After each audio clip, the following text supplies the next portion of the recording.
এই তোমার গেস্ট কত দূর? 5 মিনিটের মধ্যে চলে আসবে। তোমার গেস্ট কত দূর? আমার গেস্ট 10 মিনিটের মধ্যে চলে আসবে। আমারও গোছানো প্রায় শেষ, একটু আমাকে হেল্প করো। ওকে ওকে ওকে ইয়েস ইয়েস ইয়েস ঠিক আছে। ঠিক আছে। আচ্ছা এই দিকটাতে নেওয়া হয়নি একদম। আমি হেল্প করব? হ্যাঁ, তোমার তো হেল্প করা দরকার, তুমি তো হেল্প করছো না মনে হচ্ছে। আচ্ছা, তোমার 10 মিনিটস লাগবে না তোমার গেস্টদের আসতে? আর আমার হচ্ছে 5 মিনিটস, তার মানে তো সময় নেই। আমরা তো দর্শকদেরকে আমাদের উইশ করা উচিত, রাইট? শুভেচ্ছা জানানো উচিত। হ্যাঁ, ঈদ মোবারক। ঈদ মোবারক দর্শক। ঈদ মানে হাসি, ঈদ মানে খুশি, আর এই খুশিটা কয়েক গুণ বেশি বেড়ে যায় যদি তা প্রিয়জনের সাথে শেয়ার করা হয় এবং প্রিয়জনদের মাঝে ছড়িয়ে দেওয়া যায়। আর তাই আজ বাংলাদেশ টেলিভিশনের এই ড্রয়িং রুমে আমরা আমন্ত্রণ জানিয়েছি আমাদের প্রিয়জনদেরকে। থাকবে দুটো পরিবার, দুটো প্রজন্ম, এবং তাদের সবাইকে নিয়ে আমরা চুটিয়ে গল্প করব এসব আমাদের গল্প অনুষ্ঠানে। আর এই অনুষ্ঠানে আজ আমার আমন্ত্রণে আসছেন বাংলাদেশের নন্দিত সঙ্গীত শিল্পী সজিদ মোস্তফা, তার সহধর্মিণী আমাদের সবার পছন্দের গুণী নৃত্যশিল্পী এবং অভিনেত্রী মুনমুন আহমেদ এবং তাদের সন্তান অপরাজিতা। এবং আমার আমন্ত্রণে আসছেন শ্রদ্ধেয় নাট্য নির্মাতা এবং নাট্য অভিনেতা নরেশ ভূঁইয়া, তার সহধর্মিণী আমাদের সবার শ্রদ্ধেয় অভিনেত্রী শিল্পী সরকার অপু, এবং তাদের সুযোগ্য সন্তান এ সময়ের জনপ্রিয় অভিনেতা ইয়াশ রোহান। ওকে, সো হাতের সময় খুব কম, ঝটপট সব রেডি করতে হবে। তোমাকে হেল্প করতে হবে? হ্যাঁ প্লিজ প্লিজ, একটু এটা দেখে ফেলি, তারপর কিন্তু ওনারা চলে আসবে ততক্ষণে। এদিকে তো সব ঠিক আছে তাই না? আচ্ছা, আর নাস্তাও মোটামুটি রেডি করে রেখেছি, এলেই চলে আসবে। এটা কিভাবে ছিল? হ্যাঁ, ওকে ওকে ওকে। কলিং বেল চলে এসেছে বোধহয়, প্লিজ একটু দেখো না। ঈদ মোবারক। আসুন প্লিজ, আসুন। ঈদ মোবারক। ঈদ মোবারক। ঈদ মোবারক অপরাজিতা। ঈদ মোবারক। ঈদ মোবারক। ঈদ মোবারক। আমরা চাচ্ছিলাম দুজন খুব সুন্দর করে গুছিয়ে আসলে আমাদের গেস্ট যেন তারপরে আসে, সেই ভাবনাটা মাথার মধ্যে ছিল আমাদের। ঠিক টাইমে এসেছে ওনারা। অপরাজিতা সম্ভবত কোথাও যেতে চায় না সহজে, এটা কি আসলে তাই? বাবা মা কি বলবে? এমনি তো যেতে চায় নিজে নিজে, আমাদের সঙ্গে না। আর করোনার মধ্যে বেচারা স্টাক আপ, আমাদের সঙ্গেও বেরোতে পারে না, একাও পারে না। আচ্ছা, অপরাজিতা কোনো অনুষ্ঠানে যাওয়ার ক্ষেত্রে পছন্দের পোশাকটা কি? জিন্স আর টি-শার্ট। তাহলে আজকে শাড়ি কার পরামর্শে পরে আসে? আম্মু। ওকে, তুমি শাড়ি পরতে পছন্দ করো না? আমি অনেক দিন পরি না দেখে আমি একটু আনকমফোর্টেবল, কিন্তু চমৎকার লাগছে, খুবই চমৎকার লাগছে। একটু জানতে চাইবো যে বাইরে যখন মানে যান আপনি, তখন সবাই কি বলে যে বাবার মেয়ে না মায়ের মেয়ে? বলে তো দুজনেরই মেয়ে, কিন্তু আমার সাথে মিল পায় বেশি ওটার জন্য চেহারা। হ্যাঁ, আচ্ছা, তো এটা নিয়ে কেমন লাগে? কখনো বলেন না আমার মায়ের সাথে মিল আছে? না, একদম, কারণ আমার চেহারা একদম 100% বাবার মতো, বলার কিছু নাই। আচ্ছা, এই যে শাড়িটা আজকে মায়ের ইচ্ছে পরা, নাচটা কি মায়ের ইচ্ছে শেখানো, নিজের ইচ্ছে ছিল? না, ওটা পুরোপুরি নিজের ইচ্ছা আমার ছিল, কারণ আম্মু রিভার্স সাইকোলজি ব্যবহার করতে আমাকে বসিয়ে রাখতো, নাচ করাতো। আমি যেহেতু আমার বাসাতেই নাচের ক্লাস ছিল, আমি বাচ্চাদেরকে শেখাচ্ছি, আর আমি ওকে বলতাম তোমার নাচতে হবে না, তুমি শুধু পড়াশোনা করবে। হ্যাঁ, তখন ওর মনে হতো যে ওরা এত সুন্দর নাচছে, আমি ওদেরকে এত মন দিচ্ছি, হ্যাঁ ওরা ওদের সাথে আমার রিলেশন এরকম, কেন আমি নাচবো না? ও তখন না নিজের থেকে ছেলে চলে আসতো নাচ করতে। আসলে যেটা হয় কি, অনেক পরিবারই দেখা যায় যে বাবা গান করে, ছেলে মেয়েকে গান করাতে চাইলে ওরা করতে চায় না, হ্যাঁ, বা এরকম জিনিসটা হয়। তখন আমার মনে হচ্ছে ও নাচ করুক, কিন্তু আমি ওকে বলবো যে করার দরকার নেই। হ্যাঁ, আচ্ছা, মন থেকে চেয়েছে কিন্তু আসলে মুখে বলেনি সেটা। গান করতে কখনো ইচ্ছে হয়নি অপরাজিতা? করেছে, অনেকবারই করেছে, কিন্তু আমার গানের গলা খুবই খারাপ। আচ্ছা, এমনি কথা শুনে কিন্তু মনে হচ্ছে না। এটা কিন্তু একটা খুব ভুল ধারণা, বাড়ির লোক তো শিখতে চায় না। হ্যাঁ, ওর মায়ের কাছ থেকে শিখেছে, তার কারণ সে খুবই ছোট ছিল। আর বাসায় যদি খুব বড় টিচারও থাকে তখন মনে হয় যে এটা আমার বাবা, ও আর কি টিচার। তো প্রত্যেকের কিন্তু ইন্ডিভিজুয়ালিটিটাই হচ্ছে তার বিউটি। সবার যদি গলা লতা মঙ্গেশকরের মতো হতো তাহলে লতার আর কোনো আলাদা মজা থাকতো না। তো আমি এটা অন্যভাবে এক্সাম্পলটা দিই যে তোমার মুরগি খেতে খুব ভালো লাগে, করলা ভাজিরও একটা টেস্ট আছে, ওটা একটা আলাদা টেস্ট। হ্যাঁ, তো তুমি যদি তোমার স্বাতন্ত্র নিয়ে তুমি যদি নিজেকে তুলে ধরো, দেন ইউ আর বিউটিফুল। এবার আমি জানা অজানা নিয়ে ছোট্ট কিছু পরীক্ষা না, একটু জানতে চাই। ব্যাপারগুলো হচ্ছে আমরা প্রশ্নগুলো আমরা জানি, কিন্তু উত্তরগুলো আপনাদের মাঝখান থেকে আসতে হবে। আমি একটু শুরুতেই সুজিতদার কাছে জানতে চাইবো, মুনমুন আপনার সবচেয়ে পছন্দের ঘুরতে যাওয়ার জায়গা কোনটা? সেন্ট মার্টিন। হ্যাঁ, কিছু ক্ষেত্রে। আচ্ছা আচ্ছা, ওকে। আপা বলুক সুচিত্রার দাদার পছন্দের ঘুরতে যাওয়ার জায়গা কোনটা? সুজিত আসলে ঘুরতে যাওয়ার জন্য সময় বের করে না, তো আমি এই জন্য বুঝতে পারি না যে ও কোথায় ঘুরতে যেতে চায়। আমি কারেক্ট আনসারটা বলতে হ্যাঁ। পারবো। আম্মুর আসলে ঘুরতে যাওয়ার পছন্দের জায়গা হচ্ছে যে কোনো জায়গা। আম্মু ঘুরতে পছন্দ করে শুধু। আর বাবার পছন্দের জায়গা ওভারঅল ঘুরতে যাওয়ার না ঘুরতে যাওয়ার হচ্ছে বাবার বেডরুম, বিছানা, তার নেটফ্লিক্স, টিভি।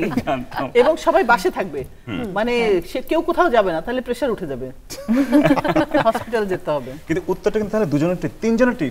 কারণ সেন্ট মার্টিন বলেছে, আরেকজন বলেছে যে না সময় সেন্ট পায় না মার্টিন বলে হচ্ছে যেতে চায় সবচেয়ে না। রিসেন্ট পছন্দের জায়গা আর কি। ওকে, আচ্ছা এবারে অপরাজিতার কাছেই প্রশ্ন থাকবে। বড় হয়ে তো মা নৃত্যশিল্পী হয়েছে, মানে আমরা সবাই জেনেছি আর কি। মা ছোটবেলা কি হতে চাইতেন আসলে? আমার মনে হয় নৃত্যশিল্পী হতে চাইতেন না। আমি আসলে অনেক কিছু হ্যাঁ, আমি সেটাই বলতে চাচ্ছি। আমি অনেক কিছুই হতে চাইতো নিশ্চয়ই। চাইতাম। হ্যাঁ, এক তো হচ্ছে কি বলে প্লেন চালাতে চাইতাম, ডাক্তার হতে চাইতাম, এগুলো যেগুলো বাচ্চারা বলে, হ্যাঁ, টিচার হতে চাইতাম। কিন্তু এর ছাড়াও আমি গুন্ডা হতে চাইতাম। আমি সবগুলো আনসার দিতে গিয়েও দিলাম না কারেক্ট হওয়ার। সাইম কলিং, হ্যাঁ চলে এসেছে, মনে হয় চলে এসেছে অপুদি এবং ইয়াশ, ওরা সবাই দেখছি। ঈদ মোবারক। ঈদ মোবারক। ভালো, এবং অলরেডি একটা পরিবার চলে এসেছে, আমরা অপেক্ষা করছিলাম আপনাদের জন্য। বসেন। কেমন আছো? হ্যাঁ আপা ভালো। হ্যালো ইয়াশ। সাইম, একটা জিনিস খুবই লক্ষণীয় আমি খেয়াল করছি তখন থেকে, যে একটা পরিবার তো এলো, আর একটা পরিবার চলে এলো, এবং অবশেষে আমাদের অপেক্ষার পালা শেষ হলো। কিন্তু আমি যেটা লক্ষ্য করছি যে এদের মধ্যে একটা মিল আছে, মানে বাবার মেয়ে ওখানে বসে আছে, মায়ের ছেলে বসে আছে, এবং এদের চেহারায় খুবই মিল। তুমি দেখো, মনে হয় একজন অন্যজনের ডুপ্লিকেট, মানে বাবার মেয়ের হাসিতে একদম হুবহু হুবহু, এবং এদিকেও তাকাও, দেখো হুবহু হাসি একরকম, দেখতে একরকম, পোশাকের রঙেও কিন্তু মিল আছে, কিন্তু মা একটু ভিন্ন, এখানে বাবা একটু ভিন্ন। তার মানে মনে হয় যে পরিবারে বোধহয় এই দুজন একটু কড়া নজর রাখে বাকি দুজনের প্রতি। এই গত 1.5 বছরে মনে হয় মানে পরিবারের সাথে অনেক বেশি থাকা হয়েছে এই কোভিডের কারণে। নতুন প্রজন্ম কিন্তু পরিবার থেকে প্রায় বিচ্ছিন্নই হয়ে গেছিল। এটাই বাসায় থাকতে থাকতে তারা আবার এটা রিয়েলাইজ এবং রিলিজ করা শুরু করেছে যে পরিবারটা কি। পরিবারের কিন্তু গুরুত্ব এমনি তো আছেই, যে একটা আমাদের প্যারেন্টসরা যেরকম আমাদেরকে সাপোর্ট দিয়ে এগিয়ে দিয়েছে, আমরা আমাদের বাচ্চাদের সেভাবে চেষ্টা করি, কিন্তু পরিবারের একটা অন্য গুরুত্ব আমি সবসময় বলি। একটা মানুষ তার জীবনে কি করে, সে সাকসেসফুল হওয়ার চেষ্টা করে, সেটা তার কাজে কর্মে, উপার্জনে, খ্যাতিতে, সুখ্যাতিতে, সব কিছুতে। তো যখন একটা সাকসেস আসে, সেটা কিন্তু পরিপূর্ণ হয় না যতক্ষণ সে পরিবারের সঙ্গে ওটা শেয়ার না করতে পারে। ঠিক তাই। তো সেই জন্য পরিবার খুব ইম্পর্টেন্ট। যেমন আমার এখন বাবা নেই, মা নেই, তো সেই জায়গাটা তো এদেরকে দিয়ে পূরণ হয়েছে। এখন আমার আনন্দটুকু শেয়ার করতে হলে ওদের সঙ্গে না করা পর্যন্ত মনে হয় যেন কিছু হলো না। একটা ব্যাপার বলি, মানে আমি এরকমটা শুনেছি যে ভাইয়া, মানে দাদার, আমি তো দাদাই রাখি, সুজিতদা বলি, তো তার হচ্ছে খুব একটা দুঃখ যে মেয়েটা কেন তার মতো হলো, চোখ দুটো কেন তার মতো হলো, সে চেয়েছিল যে আপার মতো দেখতে হোক। আবার এই পরিবারে এলে যতটুকু জানি অপুদি হচ্ছে ইয়াশকে সবসময় বলে তার দিলীপ কুমার, একদম ছোটবেলা থেকে। এখানে যিনি বসে আছেন তিনি কখনো চাইতেন না যে ছেলে অভিনয় করুক, বাট এখন কিন্তু সেটা সহ্য করতে হয় ঘরে থেকে, কারণ ছেলে দিন দিন আস্তে আস্তে আরো আরো আরো খুব তাড়াতাড়ি। আমি চেয়েছিলাম যে আমার সন্তান তার মায়েদের মতো হোক, অন্তত দেখতে। আছে ওকে, সেটা কারণও আছে, কারণ আমি জানি দেখতে শুনতে আমি ভালো না, এবং এই কারণে হয়তো জীবনে অনেক কিছু থেকে বঞ্চিত হয়েছি। আপনি জীবনে কি আশা করেছিলেন? জীবনে আশা করেছি অনেক কিছুই, কিন্তু অনেক প্রতিবন্ধকতা, আমি অনেক কিছুতে পিছিয়ে গেছি, আমার চেহারা দেখতে ভালো না। কি বলেন আপনি? আপনি অসাধারণ কণ্ঠ না? না, জীবনে কোনোদিন তো আমাকে কেউ রোমান্টিক নায়ক হিসেবে কাস্ট করেনি। ও বাবা, সারা জীবন আমি অভিনয় করেছি, চাকর বাকর এইসবের পাঠ করেছি। যাই হোক, সে কারণে আমি কল্পনাও করি যে আমার ছেলে দেখতে অন্তত আমার মতো হোক। তবে আমি চেয়েছিলাম স্বভাবে আমার মতো হোক, কিন্তু শোনেন, এখানে একটু আপনার এত দুঃখ পাওয়ার কিছু নাই। 21 টিভি যখন প্রথম শুরু হলো, ওরা আমাকে দিয়ে ওদের মিউজিক ভিডিও করবে, তো মোর প্রিয়া হবে এসরানি, তো আমাকে বললো কি যে আপনি আসবেন, এই প্রিপারেশন, একটা খুব সুন্দর মডেল থাকবে সঙ্গে, তো আমি তো ভাবলাম বেশ একটা মডেলের সঙ্গে একটু বেশ রোমান্টিক একটা, তো উনি শুনে বললেন যে কোনো মডেল ফডেল না, আমিই করব। তারপরে আরেকটা যে কয়টা করেছি সবগুলোতে তিনিই নায়িকা, ফলে ওই আপনার মানে এই চেহারা নিয়ে দুঃখ করে কোনো লাভ নেই। কিন্তু ইয়াশ কি বলবে, আসলে কি বাবার কোনো কিছুই তোমার মধ্যে নেই? আছে আছে, খাবারটা আছে, আমাদের পছন্দগুলা ঘরের কথা বলেছে। নরেশ দা, এই যে দুবারই আমাদের আড্ডার মাঝখানে বলে আমি একটু কথা বলি, দুবারই কথার মধ্যে আপনি হবে। তো পরিবারে আসলে কি হয়, এভাবেই কথা বলা ঢুকতে হয় নাকি আপনি প্রতিনিধিত্ব করেন কথায়, আসলে কি করেন? আমি আগেই বলেছিলাম যে পুরুষ মানুষ বিবাহিত না জীবিত, সেটা পুরুষরা দুই জাতের হয়, সেটা আমি বললাম না।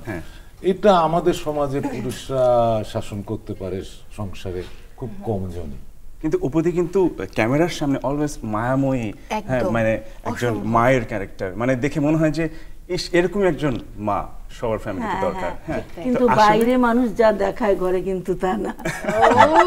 আমি দাদার প্রসঙ্গে বলি যে এক ছেলে তার বাবাকে হঠাৎ একদিন জিজ্ঞেস করেছে, আচ্ছা বাবা, এটাকে মাতৃভাষা কেন বলে, পিতৃভাষা কেন নয়?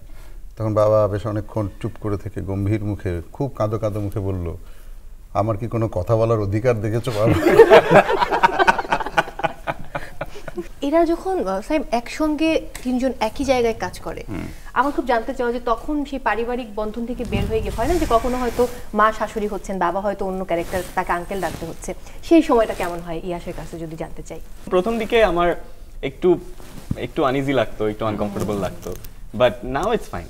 আচ্ছা এখানে কি আনকমফোর্টেবল লাগছে নাকি কাউকে ভয় লাগছে দুজনের মধ্যে? কাউকে ভয় লাগার কিছু, কাউকে ভয় লাগে না, সেটা কি এখানে একটা কথা আছে, আজকালকার বাচ্চারা বাবা মাকে ভয় পায় না, বাবা মারাই বাচ্চাদের ভয় পায়। আমরা এই যুগের বাবা মারা হয়তো একটা বিষয় জেনে গেছি যে বাচ্চাদের মারা যাবে না, বাচ্চাদের কিছু বলা যাবে না, বললেও খুব পলিশড হইতে কারণ দেখিয়ে অনেক করে বলতে হবে। আগে আমার মা অবলীলায় যেভাবে আমাকে মারতেন, ও নিশ্চয়ই ওকে ওভাবে মারে না, কোনোদিন বলেও না, কারণ সে বিষয়টি জানে। আমার বাবা মা সেটা জানতেন না, সেই কারণেও অনেকটা শাসন টাসন কম হয়। এবারে কাজের ক্ষেত্রে জানতে চাইবো যে উৎসব বা যে কোনো ক্ষেত্রে বা যেদিন কাজ থাকে না বা সবাই একসাথে থাকে, ওই দিন বাসায় অ্যাক্টিভ কে থাকে বেশি, কাজ করে কি বেশি? সকালবেলাটা দেখা যায় আমাকে খুঁজে পাওয়া যাচ্ছে না, দুপুরের পরে বিকাল থেকে আমার একটু মানে রান্না টান্না করতে ইচ্ছে করে, তখন গিয়ে রান্না করি, এতটুকুই। আর মাও আমার মতোই। কি রান্না করো তুমি? দাওয়াত চাই, দাওয়াত চাই, দাওয়াত চাই। সত্যি কি রাঁধতে পারো তুমি?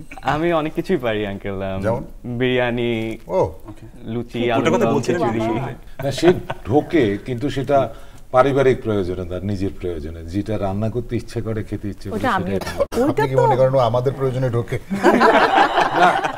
আপনি বললেন যে কখনো ঢুকতোই না, সেই করতে বললেন। রান্না করে সবাইকে খাওয়ায়। নরেশ দা কি ব্যাপারে বাসায় বেশি অ্যাক্টিভ আর কি? বাজার সদাই সব, এভরিথিং। ঘরের কোনো ডিসিশন মেকিং বা সব ক্ষেত্রে, মানে এত কিন্তু উনি বলেছেন ব্যাপারটা, এবার দুপক্ষ যদি শুনতে পায়। ডিসিশন মেকিং আমার ঠিক। যখন দিল্লিতে ছিলেন এরা, যখন মানে প্রেমটা শুরু হয়নি, তখনও কিন্তু মুনমুন আপু বোধহয় ভেবেছিল যে এর সঙ্গে আসলে সংসার করাটা সম্ভব হবে না, কিন্তু কিভাবে যেন কেটে গেছে। আমরা প্রচুর ঝগড়া করতাম, কারণ দ্বন্দ্ব হতো আমাদের পার্সোনালিটি নিয়ে। আর ও হচ্ছে সবাইকে, যেহেতু আমরা ওইখানে পড়াশোনা করতে গেছি, আমাদের টেক কেয়ার করতো। হ্যাঁ, এবং আমরা হচ্ছে বাড়ি থেকে বেরিয়েছি, হস্টেল লাইফ, একটা মুক্ত ভাবে থাকবো, সেইখানে ওখানে যে ওই যে বাবা মায়ের মতো একজন আমাদেরকে কন্ট্রোল করছে, এইটা আসলে মানতে খুব কষ্ট হতো আমাদের। আমি দিল্লি যাওয়ার কারণেই কিন্তু ওরা দিল্লিতে সুযোগটা পেয়েছিল। ও ইংরেজি ভালো বলতো, আর আমরা হচ্ছে হিন্দিও ভালো বলি না, ইংরেজিও ভালো বলি না। আমি শান্তিনিকেতনের স্টুডেন্ট, আর প্রত্যেকটা ছেলে মেয়ে আমার কাছ থেকে নানান কারণে ফেভার নিত, যে একটা অ্যাপ্লিকেশন লেখাও আমাকে করে দিত। হ্যাঁ, আমার হোস্টেলে যেমন আমার যে রুমমেট, সে ফ্যান ছাড়ে, তার গরম লাগে, আমার ঠান্ডা লাগে, এটা নিয়ে ওকে অ্যাপ্লিকেশন বিয়ের পরে সেটা উল্টো হয়েছে কি, পাল্টেছে? যে অ্যাপ্লিকেশনটা কি এদিকে আসে না, এখন আমারই অ্যাপ্লিকেশন ওই যে ইশারা করছে, ইশারা করে দেখাচ্ছে এদিকে আসে। আচ্ছা বলো, কি ধরনের অ্যাপ্লিকেশন আসে, মানে ফ্রম বোথ সাইডস? সব, মানে ভিসার অ্যাপ্লিকেশন থেকে শুরু করে কোথাও ট্রাভেল করতে হলে কোনো কাজের প্রপোজাল, আম্মুর সব কাজের বাজেট, আম্মুর ইমেল অ্যাড্রেস থেকে যত ইমেল যায় সব আমি পাঠাই। আর আরেকটা জিনিস যেটা হয়, এখনকার জেনারেশন হয় কি, অতিরিক্ত ফাস্ট ওরা। আমরা যেটা এত ধীরে ধীরে চিন্তা করে করি, ওরা ওই 10টা কাজ করে ফেলে ওই সময়ের মধ্যে। তা আমরা কেন সময় নষ্ট করব, আমরা যদি ওদের কাছে সেই সুযোগটা পাই, সেই সুবিধাটা পাই। জানতে চাইবো দুজনের কাছে যে দুজনের মধ্যে মিল কি কি আছে। দুজনেই ঝগড়া করতে খুব পছন্দ করে দুটোই। না বাবা, না বাবা, তুমি আমার মনে হয় যেটা আমার আর ওর মধ্যে যে মিলটুকু আছে এবং যে কারণে আমার ওকে বেশি ভালো লাগার, সেটা হচ্ছে ও মানুষকে ভালোবাসে। চমৎকার। সেটা আমিও চেষ্টা করি, চেষ্টা করে সে ভালোবাসে। এখানে আবার আরেকটা কথা, ভালোবাসাটা এখানেই আরো কিছু ওখান থেকে আসলেই পাওয়া যাবে। ইয়াসের কাছ থেকে আমরা একটু জানি। চেষ্টা করি আমি বাবা, অনেক সময় সেটা হয় না, সেটা আমি বললাম তো। কিন্তু মানুষকে ভালোবাসে, এটার মধ্যে কিন্তু একটা কঠিন ব্যাপার আছে। যদি পার্টিকুলার কোন একজন মানুষকে ভালোবাসে, তখন কিন্তু আপনার আর ওই ভালো লাগা থাকবে না। সেটা তো আলাদা ব্যাপার, কিন্তু সামগ্রিক অর্থে একজন মানুষকে মানুষ হিসেবে মর্যাদা দেওয়ার প্রবণতা আমার মধ্যে আছে, আমি চেষ্টা করি সেটা করতে। আপনি যখন ছোট ছিলেন সেই সময়টা আমি ঠিক অতটা গল্প জানি না, যখন নোয়াখালীতে কেটেছে, কিন্তু দিদিরটা খানিকটা জানি, তার সঙ্গে অনেকবার গল্প হয়েছে যে সে অনেক দুরন্ত ছিলেন। মানে এরকম একজন মেয়ে যে গাছ থেকে নদীতে লাফিয়ে পড়া, এরকম টাইপ একজন মেয়ে, আসলেই সেটা তিনি করতেন, নদী পার হতেন। তো ওই রকম একটা দুরন্ত মেয়েকে কন্ট্রোলে এনে বিয়ে করে যে এত লম্বা একটা সময় ধরে জীবনকে যাপন করা চারটিখানি কথা না। কিন্তু আমি যখন ওকে চিনেছি তখন ও তত দুরন্ত ছিল না, পরিণত। মানে কিন্তু এই যে দুজনের যে বিহেভিয়ার বা যে আচরণ, সেই আচরণগত দিকটা ইয়াস কতটা পেয়েছে, কারটা কতটা পেয়েছে? ইয়াস পুরাটাই আমারটাই পেয়েছে। না না, পুরাটা না।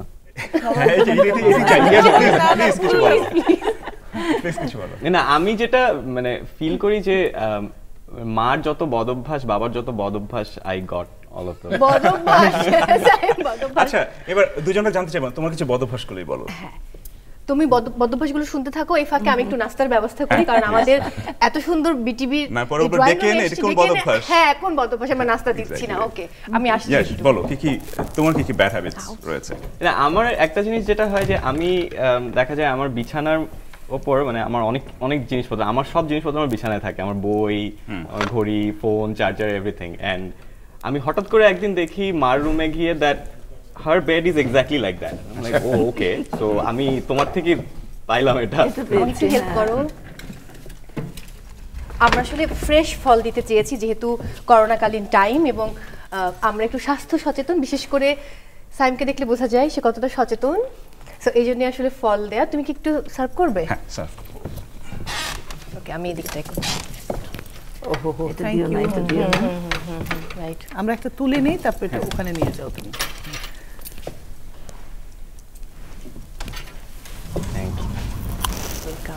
ও হ্যাঁ, পরিবারের হাতে দিয়ে দিই, সেটা সুবিধে। একদম ফ্রেশ। এদিকে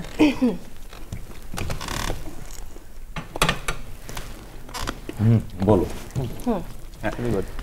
এবারে অপুদির কাছে জানতে চাইবো, কারণ নরেশদা কিন্তু বলে ফেলেছে, অপুদিরটা স্কিপ করা যাবে না, যে মানে কি কি মিল রয়েছে। একটা মিল কিন্তু বলেছে যে প্রচন্ড ভালো মানুষ, মানুষকে ভালোবাসতে জানে।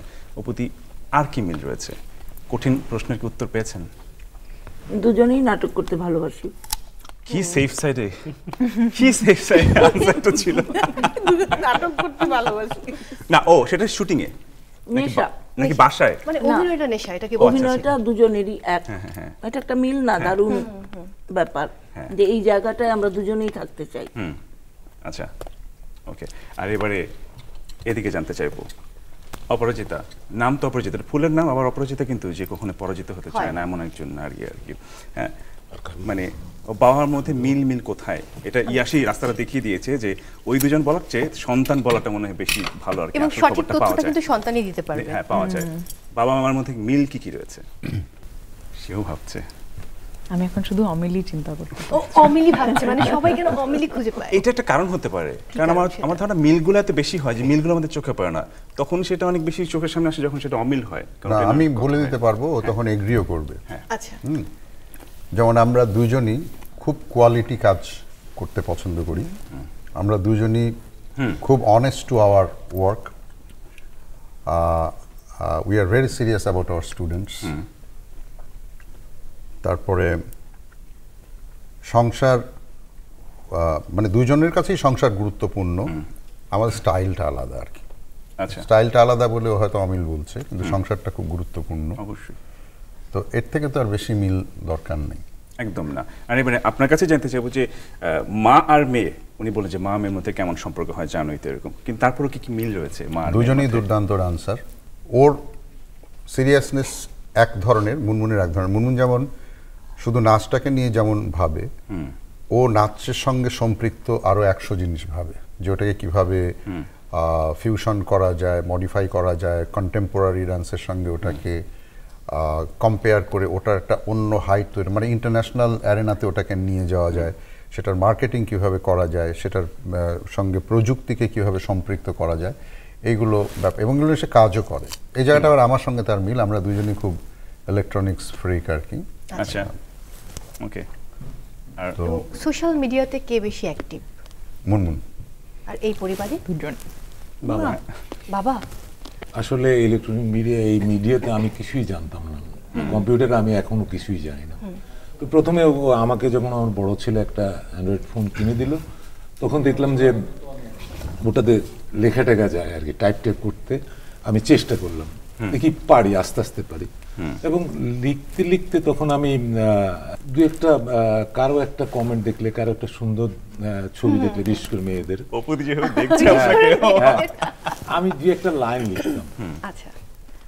এবং এমন করে হয়তো 3টা মেয়ের সম্পর্কে আমি 6 লাইন লিখলাম, ওগুলো জড়ো করে দেখলাম যে একটা সুন্দর কবিতা মতো হয়ে যায়। কিন্তু তিনজনকে নিয়ে আসলে একটা সুন্দর ছবি দেখতে ওই মেয়েকে বলে নয়, সুন্দর ছবিটার প্রতি অবশ্যই আমি একটা কিছু আমার মনে আসলাম। এটা আমি ঠিক বিশ্বাস করলাম না। বিশ্বাসের অবিশ্বাসের প্রশ্ন নয়, আমার অনুভূতির কথা বলছি। না, আমি সত্যি কথাটা যে বললাম। তো আমি কবিতা কোনোদিন লিখিনি, মানে কবিতা আমি ইন্টারমিডিয়েটে যখন পড়ছিলাম তখন আমাদের সাথে ভর্তি হয়েছিল একটা মেয়ে, ওর চোখ খুব সুন্দর, এবং ওর চোখ দেখে আমি তোমার ওই চোখ পর্যন্ত লিখছি, আর পারি না। তো কবিতা আমাকে দিয়ে কখনো হয় না, কিন্তু এই ফোনটা পাওয়ার পর আস্তে আস্তে দেখলাম শুরু। আমার বন্ধুরা বললো তুই তো পারিস, তো লেখ না কবিতা। এবং এইভাবে লিখতে লিখতে একসময় দেখলাম যে এমন হয়ে গেল, কবিতা হয়েছে কিনা জানি না, তবে আমি কবিতা বলে এগুলো চালিয়ে দিয়েছি ফেসবুকে, কিন্তু এবং সবই ফেসবুকে লিখছি, আমি কোনো কাগজে কিছু লিখি। তো এগুলো লিখতে লিখতে একসময় আমার দেখলাম যে বই বের করে ফেললাম এবার একটা। আমার 2টো কবিতার বই বেরিয়ে গেছে, আদৌ একটিও কবিতা হয়েছে কিনা আমি জানি না, ওটা ওরা বলতে পারবে, ওরা আমি জানি না। শ্রদ্ধেয় আবু হেনা মুস্তফা কামাল আপনার বাবা, তো সেক্ষেত্রে বাবার এই লেখালেখির অভ্যাসটা আপনার মধ্যে কতটা আছে? আমি লিখি গান, আমি গতকালও লিখেছি, শুরু করে ফেলেছি, কিন্তু আব্বা এত উঁচু দরের কবি ছিলেন। এখানে একটু এসে যায় যে কবি, গীতিকবি, গীতিকার, এই যে 3টা অভিধান নিয়ে একটা যুদ্ধ চলে। আমার মনে হয় গীতিকবিরা হচ্ছে শ্রেষ্ঠ কবি, কারণ গান লেখা সবচেয়ে ডিফিকাল্ট। যেমন আমাদের বাংলাদেশের অনেক বড় কবি আছেন, তারা কিন্তু ভালো গান লিখে খুব সাকসেসফুল হতে পারেন নাই, লিখেছেন অল্প বিস্তর, কিন্তু আব্বার কবিতার পাশাপাশি গানে তার দক্ষতা ছিল আকাশচুম্বী। তো ওইটা যেমন আমার বাবাকে জিজ্ঞেস করেছিলাম, উনি খুব ভালো গান গাইতেন, আমি বললাম যে তুমি এত ভালো গাও, এত চমৎকার গলা, তুমি গান গাও না কেন? উনি বললেন যে আমি হিসেব করে দেখেছি, আমি একাডেমিক লাইনে আমি গানের থেকে আরও ভালো, সেই জন্য আমি ওইটাতে আমি কনসেন্ট্রেট করেছি। তা আমিও দেখেছি যে গান লিখে আমি যা করতে পারবো তার থেকে আমি গেয়ে বেটার করতে পারবো, তো আমি ওটাতেই। আচ্ছা, এই যে বংশ পরম্পরা একের পর এক এবং প্রত্যেকটাই সাংস্কৃতিক অঙ্গনেই এই যে পরিচিতি, এবার একটু জানতে চাইবো যে প্রত্যেকের কাজ তো অবশ্যই দেখা হয়েছে, শুরু থেকে আপনারা দেখেছেন, একটু কাজ সম্বন্ধে যদি মূল্যায়ন করেন, যে কাজ নিয়ে আলোচনা সমালোচনা বাসায় কেমন হয়? মুনমুনাপুর কোন একটা কাজ নিয়ে? মুনমুন হচ্ছে অসাধারণ ডান্সার। অসাধারণ মানে কি, আমার কাছে আসলে আনপ্যারালাল। যদিও অপরাজিতা ইয়াং বলে ওর নাচটা হয়তো এখন একটু স্পার্কটা বেশি লাগে, কিন্তু মুনমুন। আর মুনমুন তো অ্যাকচুয়ালি আমরা যখন দিল্লিতে ছিলাম তখনই সে ওখানে among the few top dancers, মানে ইন্ডিয়ার একদম টপ লেভেলে সে ওখানে বড় বড় ওস্তাদদের সঙ্গে সে পারফর্ম করতো, এবং সে এক সময় মানে একদম খুব ভালো হারমোনিয়াম বাজিয়ে কাওয়ালি গাইতো। আচ্ছা।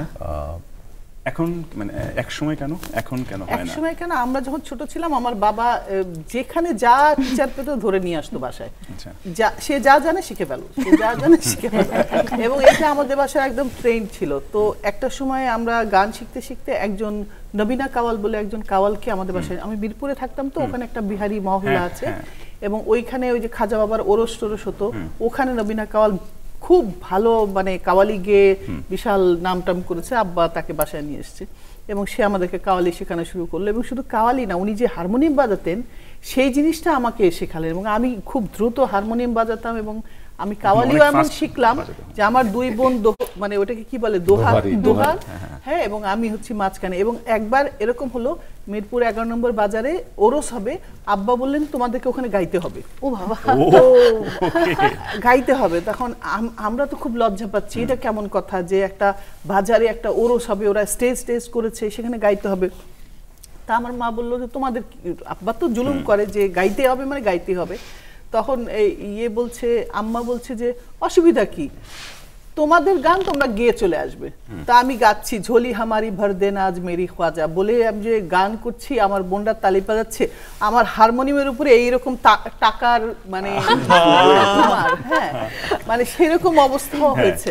তখন কিন্তু হারমোনিয়ামের ব্যবস্থা রাখা হয়েছে। তখন যদি সত্যি সত্যি আমি কাওয়ালিটা ধরে থাকতাম না, আসলে কোনো জিনিসই আসলে ছোট বড় করে ধরা উচিত না আমার কাছে মনে হয়। আমি যদি ধরে রাখতাম সেটা হয়তো বাংলাদেশের জন্য একটা অন্য কিছু হতে পারতো আমার কাছে মনে হয় এখন, কারণ আমি ওটাকে চর্চা করলে এটা খারাপ হতো না। না না, ভালোই হতো। সাইম, আমাদের গল্প তো অনেক হলো, কিন্তু শেষ হবে না, এটা শেষ হবে না এবং যেতে থাকবে। আমাদের কিন্তু অনেক টপিক এখনো বাকি, বাট কিছু করার নেই, সময় তো কম। কিন্তু আমরা একবারও কারো কোনো কাজের অংশবিশেষ কিন্তু দেখাইনি। এবারে তুমি তো বলে দিলে যে কাজের অংশবিশেষ কারটা, সেটা আমরা দেখব এখন। এবার আমরা আমাদের টেলিভিশনে কিছু ভিডিও ফুটেজ দেখব এবং বলতে হবে যেটা কবের বা এটা নিয়ে কোনো স্মৃতিচারণ বা যদি মনে করতে পারে যে কত সালের। আমরা একটু প্রথম ভিডিওটা একটু দেখে আসি। ওকে, এই যে পৃথিবীর সবচেয়ে সহজ প্রশ্ন মনে হয় তাই ইয়াসের জন্য, মানে এই যে ঝাঁপ দেয়া, হ্যাঁ, লঞ্চ থেকে ঝাঁপ দেয়া, এবং তখন কি শীত ছিল নাকি গরম ছিল, কিরকম ছিল? শীতকাল ছিল তখন চাঁদপুরে।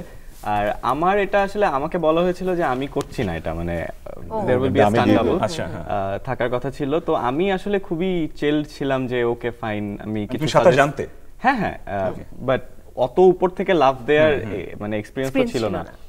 তো আমি জানতাম যে someone else is going to do it, তো আমি খুবই চিল ছিলাম যে আচ্ছা ঠিক আছে, আমি জাস্ট সাজেস্টিভ কিছু শটস দিব, অলরাইট ফাইন। একদম শটের আগে গিয়াসউদ্দিন সেলিম এসে আমাকে বললেন যে পারবি না? বললাম কি, বলে ঝাঁপ দিতে? ওকে, যা পারবি। সো আমাকে এভাবে জাস্ট লিটারালি পুশ করে দেওয়া হয়েছে আর কি। এন্ড আমি পরে এটা রিয়েলাইজ করেছি যে ইট ওয়াজ প্ল্যান্ড। ওরা আমাকে আগে থেকে ইচ্ছা করেই বলেছিল যে স্ট্যান্ডাবল থাকবে, এন্ড লাস্ট মোমেন্টে গিয়ে বলবে যে না, তোকে করতে হবে। কতবার দিতে? 3 বার হয়েছে। আর ওই তো তখন তাপমাত্রা কি রকম ছিল? যেহেতু শীতের সময়, 9-10 ডিগ্রি সেলসিয়াস এরকম। কঠিন। সো এবার কোন দিকে যাব বলো? আমরা ভিডিওটা দেখে আসি, তারপরে আমরা কোশ্চেনের দিকে যাই। চলুন আরেকটা ভিডিও ফুটেজ দেখে আসি। কাছে এবারে ছেলের কথা বলছিলে, এবারে মানে মায়ের কথাই শুনি। নিরন্তর আমার প্রথম ছবি, বাট আমি ডাবিং করতে পারিনি সেটা, কারণ ওই সময় এখন যেমন আমরা একটু এদিক সেদিক করলেও ওরা মিলিয়ে নেয়, আমি কিন্তু ঠোঁট মিলিয়ে আমি আমার ডাবিংটা করতে পারিনি। এটা অন্যের গলা, এটা অনেক কষ্ট লেগেছিল যে অ্যাক্টিংটা আমি করেছি কিন্তু গলাটা আমি দিতে পারিনি। আমি অনেক চেষ্টা করেছি কিন্তু পারিনি। সো এবার কিন্তু গান খুব দরকার ছিল, মানে এমন যে গুণী মানুষ আমাদের মাঝে আছেন কিন্তু আমরা গান শুনিনি। অবশ্যই দাদা চমৎকার কথা বলেন। প্রত্যেকটা গল্পের পিছনে তার একটা গল্প থাকে, আলাদা গল্প থাকে। দাদা তারপরে গল্পে তো চিড়ে ভেজে না, চিড়ে ভেজতে একটু গান তো লাগবে, হ্যাঁ গান লাগবে। একটা গান আমরা শুনবো এবং ওই সুন্দর জায়গাটা কিন্তু আপনার জন্য অপেক্ষা আছে। আচ্ছা আসেন তাহলে আপনারা একটু এদিকে এসে বসেন। হ্যাঁ হ্যাঁ একদম।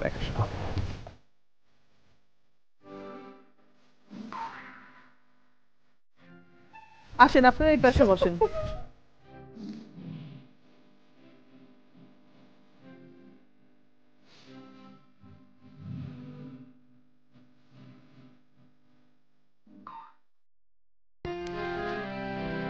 বনে নয় মনে পাখি আজ গান গায়ে, এই ঝিরি ঝিরি হাওয়া দোলা দিয়ে যায়, গুনগুন গুনগুন ভ্রমরের ফাল্গুন ডাকে মোরে আয় আয় আয়, বনে নয় মনে মোর পাখি আজ গান গায়, বনে নয় বনে নয় বনে নয়। রে গা পা গা রে সা নি ধা পা গা রে সা,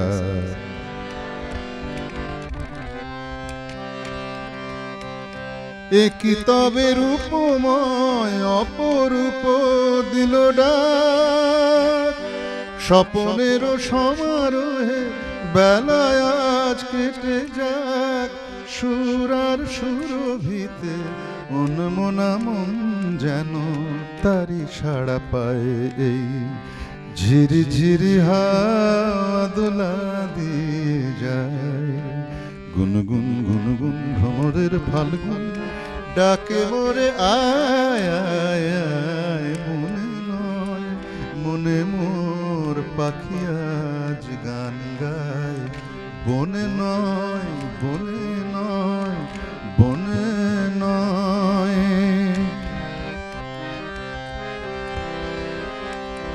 দানি সানি দা পা মা গা মা গা রে সা নি রে সা,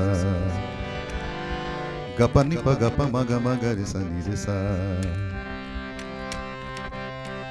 চম্পা বকুলের ভাঙে ঘুম ভাঙে ঘুম, চঞ্চল হলো আজ ফাল্গুন ফাল্গুন, কার সে চরণের সুর বাজে রুমঝুম রুমঝুম হায়, কার সে চরণের সুর বাজে রুমঝুম রুমঝুম।